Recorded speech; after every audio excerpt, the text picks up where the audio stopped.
For this question, the first thing we need to do is reflect the triangle in the x-axis. So this is now going to become my mirror line here. As you can see, this point, this corner here is 1, 2, 3 corners away from the mirror line. So I'm going to do the same, 1, 2, 3, that side. So going corner at a time, 1, 2, 3, 1, 2, 3. This corner is going to go 1, 2, 3, 1, 2, 3.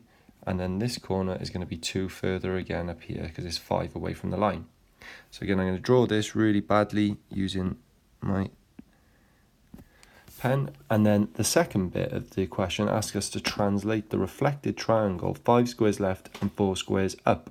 So I'm now going to take this reflected triangle and I'm going to move this triangle following the instructions they've just given. So I need to go 5 squares to the left and 4 squares up. So I'm going to start with this corner here.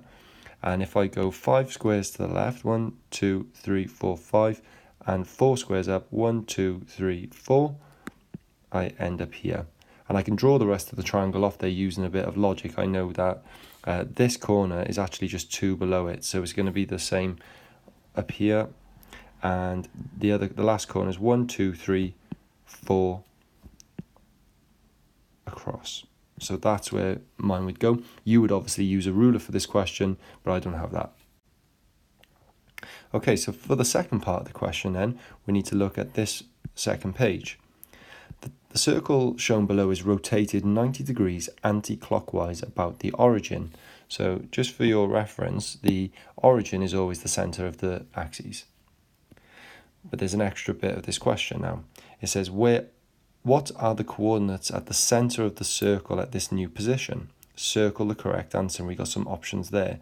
So the first thing I'm going to do, if I had the paper in front of me, I'd be using tracing paper to rotate this. But as I don't have the tracing paper, I'm going to just show you a slightly different way of doing it. So if I'm going from the origin, I know currently I need to go 1, 2, 3, 4, 5 across and 2 up to get to this point.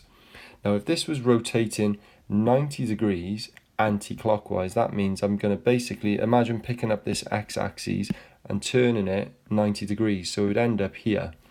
And that means this instruction is 5 across and 2 up would be 5 up and 2 across, which would move it to here.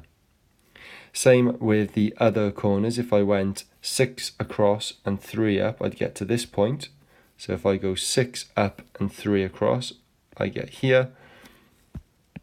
Same with this one, so 5 across, 4 up, 5 up, 4 across, and the last point there. So my circle, I'm going to try and draw this for you.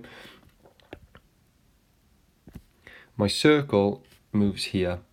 So actually, the center of my my circle is now going to be in the middle of that where it just was. So my center is there, and the coordinates of that, remember we go x first, that would be -3, 5, so it would be -3 and 5. Let's see if I have that as an option down below.